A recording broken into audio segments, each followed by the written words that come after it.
You, Peggy Retus. That was absolutely beautiful. How many of you just love that song? That it just, yeah. It's sort of an anthem, I think, and I don't know if you know the story behind it. I've shared that before, but Paul McCartney was at a time in his life, this was right before the Beatles would split up their last album, and he was doing a lot of drugs, partying hard, really reckless in many ways and struggling. And he knew he needed to meet someone and settle down.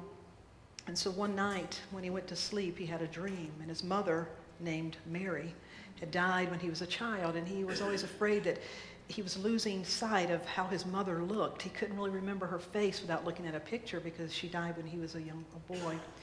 And that night, he said when he fell asleep, his mother, Mary, appeared to him so vividly he could see every feature of her face. And she said, "Just let it be, son, just let it be." And he said he woke up and he said, to the sound of music, and he literally sat down and wrote that song from beginning to end. So it's a real anthem to his mother, and just to that, a lot of people think it's to the Mother Mary, and I really think it takes on some of that energy because it's such a healing song. Very appropriate today, because today we are at week 11. Can you believe week 11 out of 12 weeks? Does anybody besides me feel like this year is on steroids? That it's just like flying by. We began 11 weeks ago a 12-week series based on the 12 powers, which is Charles Fillmore, the co-founder of Unity, studied many different religious traditions. When he studied the life and teachings of Jesus, he also looked at the disciples, those that Jesus drew and attracted to him, called to him. And as he began to study the 12, he realized that each one sort of embodied and characterized a certain quality, what he came to call a power or a spiritual capability. Things such as faith, strength, imagination. The previous 10 are online if you'd like to look at those. That these are all qualities that each and every one of us have. And the way we apply these powers, as we open them up and allow them to be under the direction of our Christ nature, or what Hinduism may call the Atman, our higher self, as we allow these qualities to be under the direction of our higher self, we can do more, be more free. And so studying the 12 powers really helps us understand ourselves as a spiritual being. Today, the 11th power is renunciation, or what we would call today release, the power of release. When I began to think about the power of release, I was reminded of a practice that took place in India years ago. In India, they would take coconuts and cut a little hole out on one side and just a teeny one on the other, run a wire through it and tie it to the bottom of a tree. They would then put a little banana in the coconut. Well, the monkeys would come down, and a monkey would put its hand in the coconut and grab a hold of the banana. Well, the hole was so small that if the fist was clenched, you couldn't get the hand back out. The monkeys refused to let go of the banana. So while they are refusing to let go of the banana, they were captured. And how many of you, it's probably not trying to pull a banana out of a coconut, but how many of you recognize that sometimes you just hold on to your own captivity, to your own detriment, to your own, so it's just not the best thing for us to hold on. And so when we think about release, it's looking at our life and asking, how am I being called to perhaps let go? And let go in a way that is not disempowering, but in a way that is truly liberating and absolutely powering.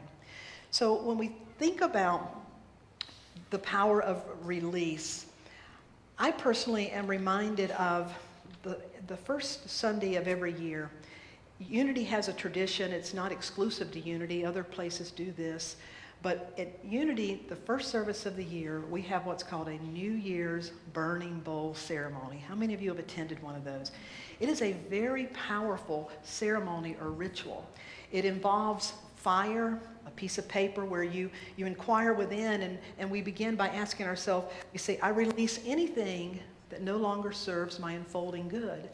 And then we turn within and we ask, what am I being called to release that no longer serves my unfolding good?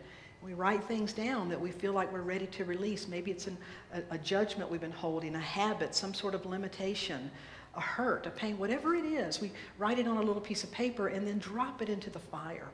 And this fire is symbolic of the power of transformation. It's a very moving service. In my first ministry a number of years ago, after having one of these burning bowl ceremonies for a few years, I received this letter, and I want to share it with you. It said, I attended Unity's burning bowl ceremony with a friend. I had always set New Year's resolutions, but I never considered that what really needed to be changed was me.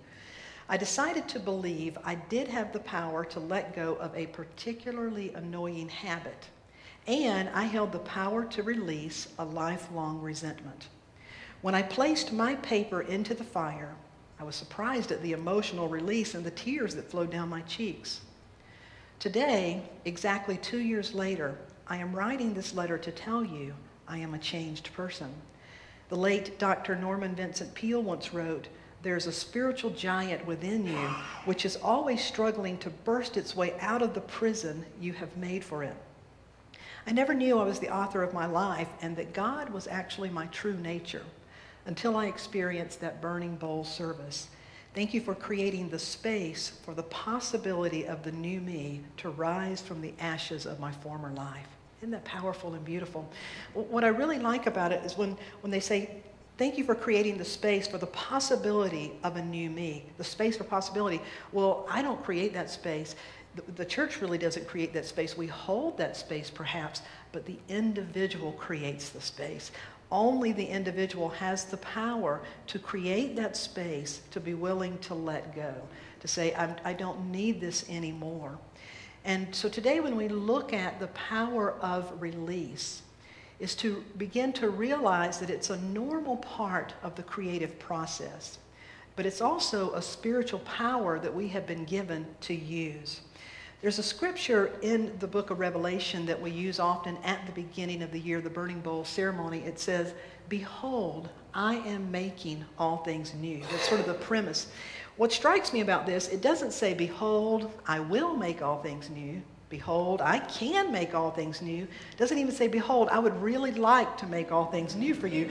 It says, behold, I am making all things new. I am, always. Well, science today backs it up and maybe says it this way. The vital life energy of the universe never ceases to transmute itself. Life is always transmuting itself. It is always regenerating. It is always releasing and becoming more. So it is with the energy of life which sustains us. But to experience our aliveness, we allow this energy to move through us, molding and changing us in the process. If we resist change, we're resisting the God force or the life flow. Release is an essential part of change. And change is the very nature of life. So we know that, but knowing it is not necessarily making us cooperate with it. That we do have the ability to try to release. It's pretty futile, but we can try to release and get stuck, and life becomes harder and harder. So today we want to look at how to release is to connect with gratitude. To release is to unleash our power to change, and to release is to be released. Every day, each of us are changing. When you wake up in the morning, you're really not the same person that went to bed. It's like they say, you can never step in the same stream twice. It's constantly changing. Our life, our cells at a molecular level is constantly changing. We're always changing. And I believe as a culture, we really suffer from a case of needing to grieve. Because life changes so fast, it's hard to catch up with it. It's hard to grieve all the changes. Some changes, we really welcome the changes. And yet some changes, like we lose someone, we lose a job, our health changes, so whatever it is, sometimes those losses and release can be very, very hard. And to realize that that's a normal part of life. And to be sad, to really feel the loss, it's okay. That's a normal part of experiencing release. But rather than fight it or try to hold things in a static way, if we try to block off and dam a river, it's just going to get stagnant. So it is with our life. And as we open up, it's gratitude that allows us to do that. A number of years ago, my sister has 2 children. My sister's 18 months younger than I am, and she has 2 children. When her youngest child was 3 or 4, they decided it was time to give in the family white car, which was known as white car. It was time to get rid of white car and get the family minivan. They resisted as long as they could. So the whole family goes to the car dealership. They already know what they're going to do, and they are dropping their car off. They put the kids in the van, and they're both excited. They love the new van, and they drive home. And they get home, and my little niece gets out of the car, and she gets out of the van, and she says, "Where's white car?" And my sister said, "We don't have white car anymore. Remember, we left it. We have this." And she said, I didn't want to not have white car. I love white car. Where's white car?" Well, she was so distraught. They got back in the car, went back to the dealership, because she said, "I didn't get to say goodbye to white car." So they go back to the dealership, drive up, and my brother-in-law gets out and he says, "We forgot something." And the man said, "That's normal. A lot of people leave something. What did you leave?" He said, "No, we forgot to say goodbye." And the man looked at him kind of strange and said, "Well, we'll give you some space." So they all get out and say their goodbyes to white car and get back in. And my sister said she looked, and they're headed back home. And Mallory, my little niece, her eyes are wet and her lips quivering. She's just sniffling. And my sister said she started thinking about, I had white car when we got married. I had white car when both my children were born. I love white car too. Before you know it, she's crying. Mallory's crying in the back, and my brother-in-law just bursts laughing, and that kind of breaks it up. Well, fast forward 14 years later, they're in their current minivan. My brother-in-law and sister now driving to the university to take this daughter, the second child, the last one at home, to college. They go as slow as they possibly can to unload the van, to take everything in, to get her room set up, and they're dilly-dallying around. And she's like, "Okay, I'm ready, Mom. Go, go, go." And my sister said we got back in the van and we start driving home. And this time I looked over at her husband and tears are streaming down his face. They're both crying because it's like, my baby, I can't believe my baby I just took to college. How many of you can relate? They knew that life would never be the same. It's not necessarily a good or a bad in this case, but there's a sense of loss when we whether it's the family car, the child goes off to school, we get married, we change jobs, we go through a divorce, our health changes. Every day we're changing, things are changing. And so release reminds us that it's very healthy to make that a normal practice, to tune into, where do I feel loss in my life? Where am I acknowledging that there's some letting go and some release taking place? As you can be present to that, be gentle, feel those feelings, if you can enter into a space of gratitude, gratitude will expand you. You will find yourself being touched by compassion. That when we have those natural losses, welcomed or unwelcomed, gratitude is what you hold on to. And in holding on to gratitude and going through change, it makes us more compassionate.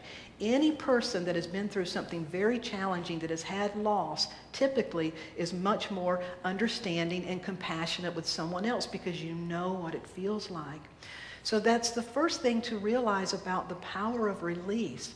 It's just to remind yourself it's a normal part of life, and to embrace it, to move in the flow of it by staying in a place of gratitude as best you can. Cry those tears, find those friends to support you, but stay in that place of gratitude and you will be grown and deepened into a spirit of compassion. It's part of the deeper we become and becoming more vulnerably human, we're actually expressing more of our spirit. It's the letting go, it's the being raw and the real, where those real spirits, so to speak, can flow through us. So recognizing release is a part of life, and it can open us to gratitude and to compassion.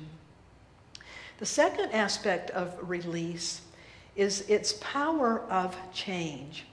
Anyone that has ever been affiliated with a 12-step program knows that in order to bring about change in your life, you have to release some things. You have to let go. There's a saying, let go and let God.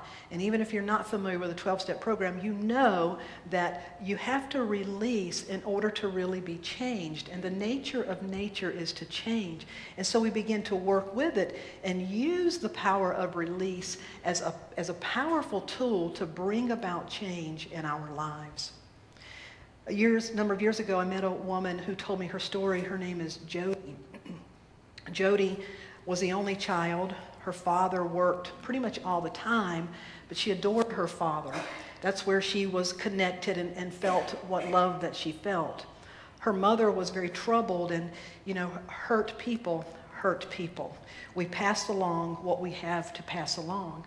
And her mother was not really healthy and wasn't able to pass along a lot of compassion. Jody's father died when she was in the 9th grade. Her mother died when she was in the 11th grade, both when she was in high school. Her mother's last words to her were, "You are pathetic." Can you imagine? And so Jody grew up with this, and it caused her to have low self-esteem, a low image of herself. And at the same time, probably through maybe the love of her father, she sort of had this mantra that she didn't even recognize, but something that drove her was the belief, well, it could always be worse. At least it could be worse. It could always be worse. And that was sort of what she was able to hold on to sort of help her get through. But you can't live a life and have a mother that tells you you are pathetic without it really hurting and damaging you. When she was a senior in high school, she got pregnant. She was sort of outcast and labeled as the girl in school who got pregnant. She was able to graduate from high school, but she quickly had to get a job. She's on her own. She's doing everything she can to make the best of her life, but she's just sort of going through life. Well, when her daughter is 5 years old, and now she's 24, Jody lived a lot of life in those first 24 years. When she was 24 years old, her daughter's 5, getting ready to go to school, and she saved up some money because she wanted to be able to take her daughter to get her to a hair place to get her hair cut for the first time, to get a really nice haircut. So she took her daughter in and got a haircut, and as soon as the person finished with her daughter, they looked at Jody and said, "Now how about you? You want to, jump in my chair?" Well, Jody didn't have the money, but she didn't say that, so she just said, No, I'm just here for my daughter today. The woman must have somehow intuited it, because she said, "Oh, honey, no, you just jump in this chair. This is my treat. I'm not letting you go. We're going to beautify you and your daughter so you can go do whatever." So she gets in the chair, and the woman starts really working with her, give her a new hairstyle. As they're talking during the course of conversation, Jody says, "Yeah, I know, but it could always be worse." And this woman stopped and put both hands on her shoulders and said, "Honey, it could also be better." And she said for the first time in her life, it's as if something stopped her. And a new idea, a new spirit began to reach her, and that is, but honey, it could also be better. It could be better. She said she literally felt different after that. She and her daughter went home. The next morning was Sunday. She said she woke up early and did something that she had not done since her mother's funeral, and that was she woke up and decided to go to church.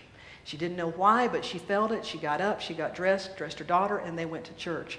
Not anything amazing, but she went to church. Her daughter comes out of Sunday school and is holding this little craft they made in Sunday school. She didn't pay a lot of attention to it until later in the day. It's now almost bedtime. She sees this little craft on the coffee table, and she sits down with her daughter and she asks about it. And her daughter is this little can, just like any kind of Campbell's soup can or can, but the label has been peeled off, and it has a new label on it that says God can.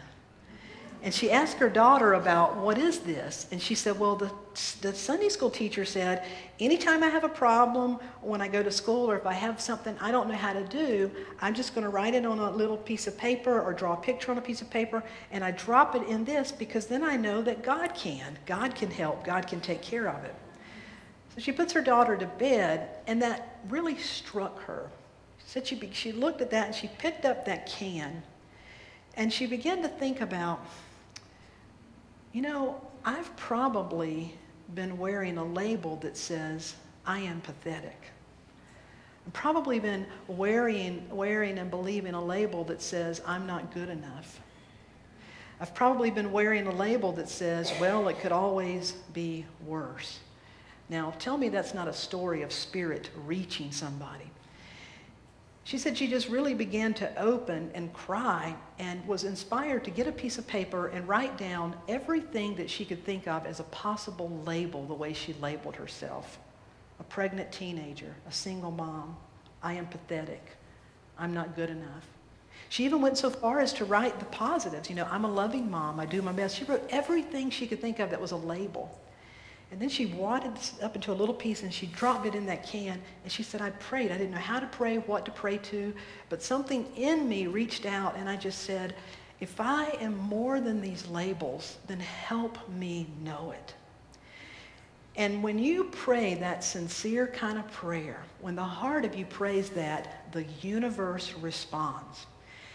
And little by little, things just begin to happen. The job that she was working, all of a sudden something shifted, and they were able to allow her to take certain hours, and they started paying her to go to college. A couple of years went by. While she's in college, she meets a man, and they get married. She eventually finishes college, and she graduated and became a counselor in an elementary school. She was a real advocate in helping get the program started against anti-bullying. And today, if you met this woman, you would never, ever, ever think that she ever wore a label that said, I am pathetic. But because she was able to recognize that and just follow the trail, follow the guidance, and step by step, release. You see, that's the power of release when we realize we've all been through what Ram Dass calls our somebody training. From the day we've been born, other people, society, even ourselves have conditioned us into be the somebody we are today. All of that is an idea. It's a label. But beyond this label and this idea, you are the likeness and image of God. As Jody began to hold on to that, that's what completely transformed her life. And so I ask you to think about, where are the labels that you may have picked up? Somebody gave you these labels. Some are conscious, some are unconscious. And so our willingness to begin to see ourselves as pure light in the awareness that we all have these labels. Some of the great labels, maybe you were a great athlete. Maybe you were very popular. Maybe you were the prom king or queen, or you did this or that. Anybody holding on to an old label that's been 40 years ago or more, that we still identify with that. Whether it's the positive or the negative, it's the holding on to the labels that keep our hands stuck in there, that keep us stuck. And so release is about recognizing that this spirit of life is always calling us beyond our labels, beyond our limits, beyond anything that is potentially blocking love. So release is here to call us into that spirit of gratitude and compassion. But release is also to help us empower our lives through change and our willingness to change. Richard, would you give me that song? The third point of release is release releases us. In the scripture, Jesus said, no one puts new wine into old wineskins. You see, back in the day when they made alcohol, they literally held it in a skin. And the skin, as it was new, would take on the shape of the wine. But after it got hardened and set in place, if you tried to put brand new wine that was in the fermentation process, just like yeast, when it would swell up, it would literally burst the skin and break it and be wasted. So he used that as an analogy. He said, you can't put new wine into an old, firm, set in place wineskin. You have to have a new one. Likewise, you can't put new ideas into an old mindset. You can't get new results with old behaviors. That's the power of release. The final story, another true story, a minister colleague of mine, Reverend Arlene Meyer, when she was a young mother, she and her husband went through a divorce. They had 2 children.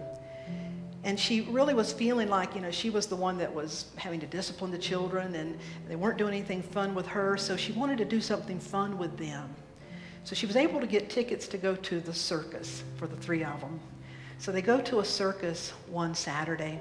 And her little kids are excited. They love it. And they experience everything. And it's the last act. And it's the people up on the high trapeze. And they called for a volunteer. They demonstrated. They said, we want someone that'll climb up here and hold on to this. And all you have to do is let go. And when you let go, you're going to swing out. And we're going to swing to you. And when we say, now, let go, and we're going to catch you. So both of her children are pointing, she'll do it, she'll do it, she'll do it. Reverend Arlene said, out of that whole tent, they picked me to go up there. And I couldn't let my children down, so I was so focused on them. I walk up and I'm climbing up the thing, and then all of a sudden it dawned on me, what am I doing? That I can't do this. And she's having this internal, like, this is not going to end well. I cannot do this. But she knew she couldn't climb down now and disappoint her children and embarrass herself. She said, I climbed up and held on, and they let me go, and they said, now. And I said, no! And I swang back, and I came forward, and they said, now. And I said, no! 3 or 4 times, now, no. Now, no. Well, gravity, she starts to get slower and slower. She said at first the crowd's just cheering and cheering, and then the whole crowd begins to laugh because she's getting so slow. Now she's just kind of hanging there. And as she just sort of hangs there, she's just thinking, I don't know how this is going to end. Probably not good, but I don't know what to do. Couldn't find it within myself to let go. And eventually she pretty much stops, just hanging there for all she's worth. It's silent by now, and she hears this little voice, her oldest child, say, we love you, Mom. And she let go. And when she let go, she fell into that net below. And she said, I bounced on that net, and it was actually kind of fun. And I thought, why did I not let go and be really dynamic and say this?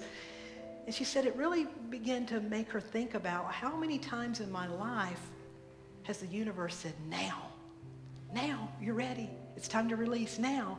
And my response has been, no. And she used that. It was part of her call to ministry, to realize as I release, I am released. And you know, the end of life is we're all going to release. But how better to be comfortable with knowing that there's a safety net called grace. There's a safety net called God, called our true nature, that's always got your back, that's always going to catch you. There's no way you can fall and not be connected with it, no matter. It's just a matter of recognizing it. She made herself a mantra after this. She went home and she adopted this mantra that says, I surrender to thy living spirit of truth. Isn't that powerful? Say that with me.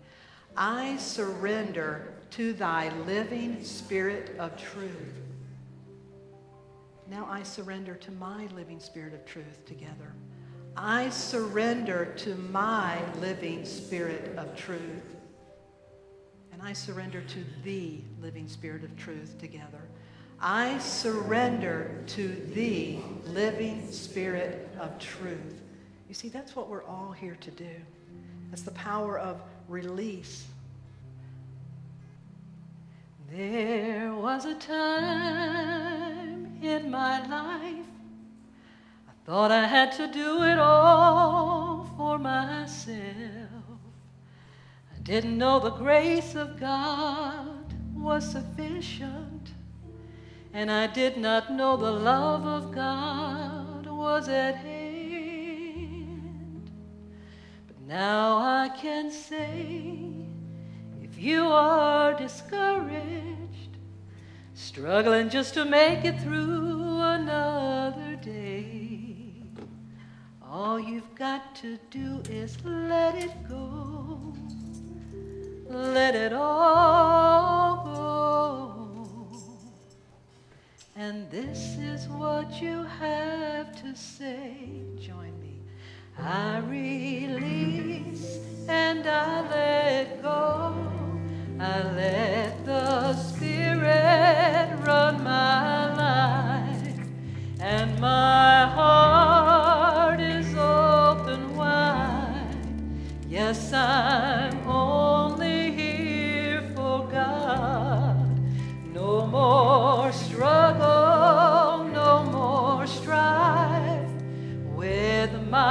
faith I see the light. I am free in the Spirit. Yes, I'm only here for God. I invite you to close your eyes. I am free in the Spirit. The Spirit is not confined to form, to time, to place, and you are Spirit, my friend. You are animated by Spirit. You are Spirit.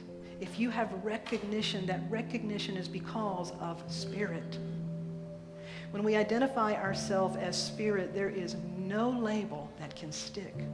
When we identify ourselves as Spirit, there is no box that can hold us. When we identify ourselves as Spirit, there is no ceiling that can hold us down.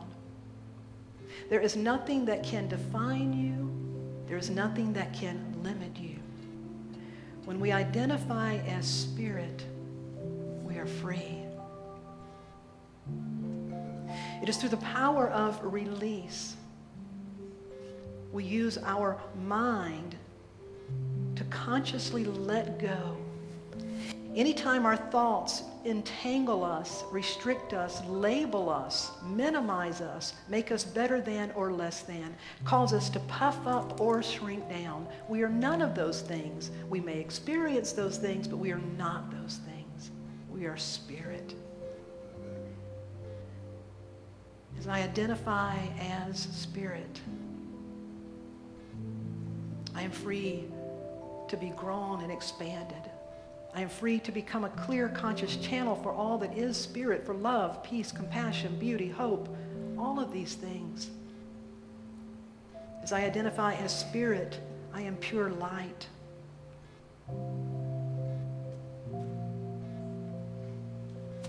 I choose to surrender to the living Spirit of truth. To surrender is to open. It's to let go of anything else and to turn to. The word repent means to turn, to think again, to see again. I surrender, I open, I let go, and I turn to the truth. The living Spirit of truth.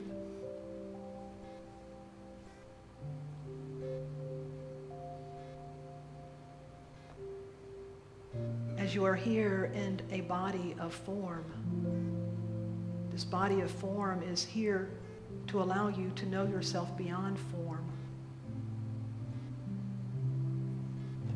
Every thought can be reduced to a thought and therefore seen through as simply a thought.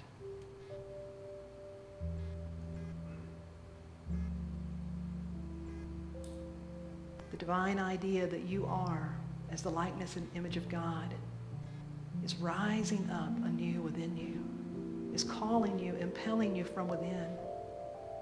Claim yourself, know your true nature, know your true identity. Release, let go.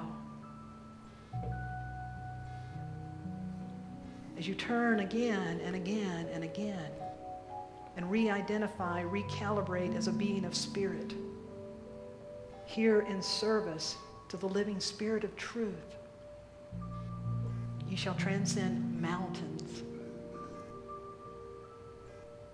Things that appear to be a miracle will begin to happen. The next step will appear in front of you, and the courage to take that step will walk with you. You are free in the Spirit. Release and let go of anything else. Take a moment to see your core being as pure light. And to recognize that through your somebody training throughout life, you've attached, and it's a normal thing, we identify with labels, ideas, limitations, what I can do, what I can't do.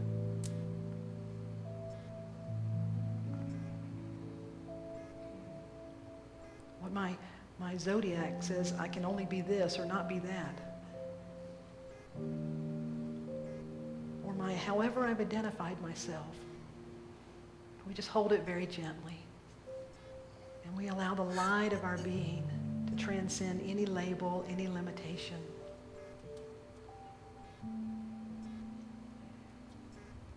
Just take a moment and breathe in that light.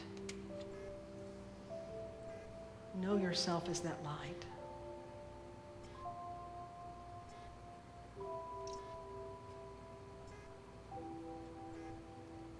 I surrender to thy living Spirit of truth. I surrender to my living Spirit of truth.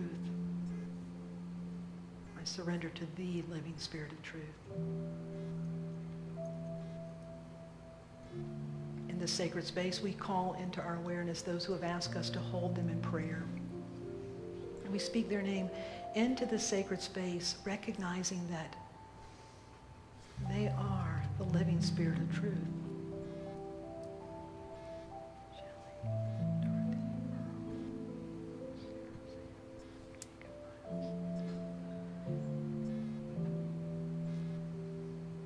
And to say your own name, Darlene.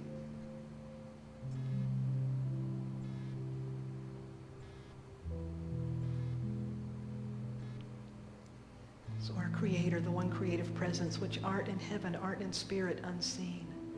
Hallowed be thy name. Holy is thy name, thy nature, wholeness.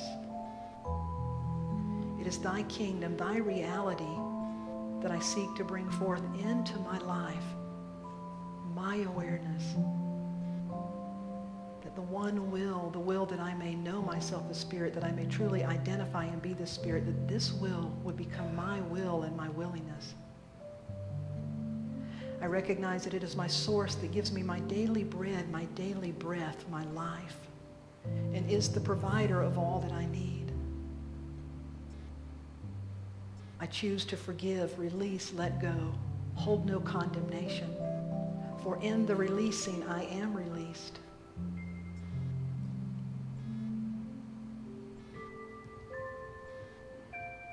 I choose to surrender to thy loving Spirit of truth.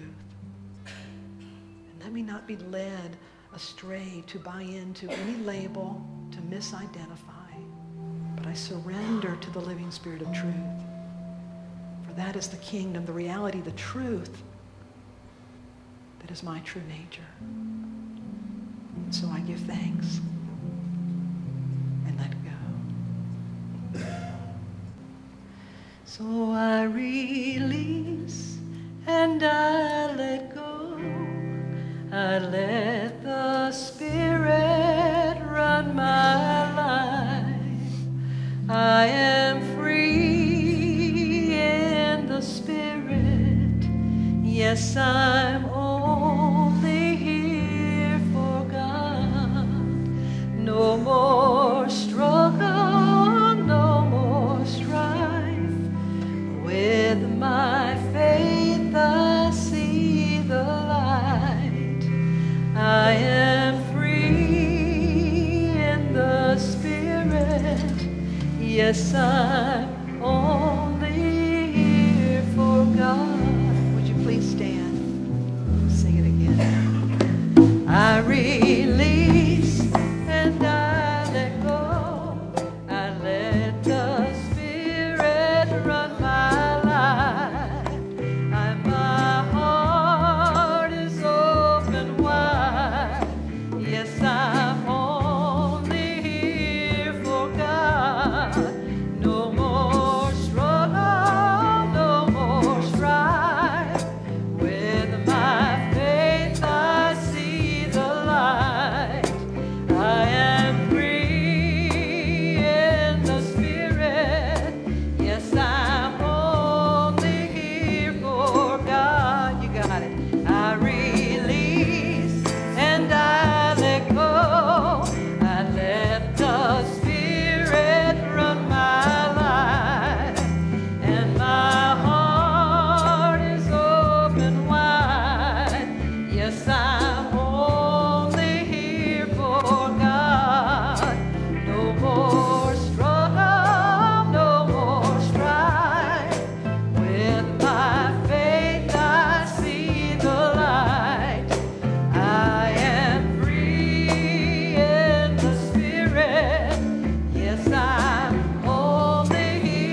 free to do the happy dance. And so it is.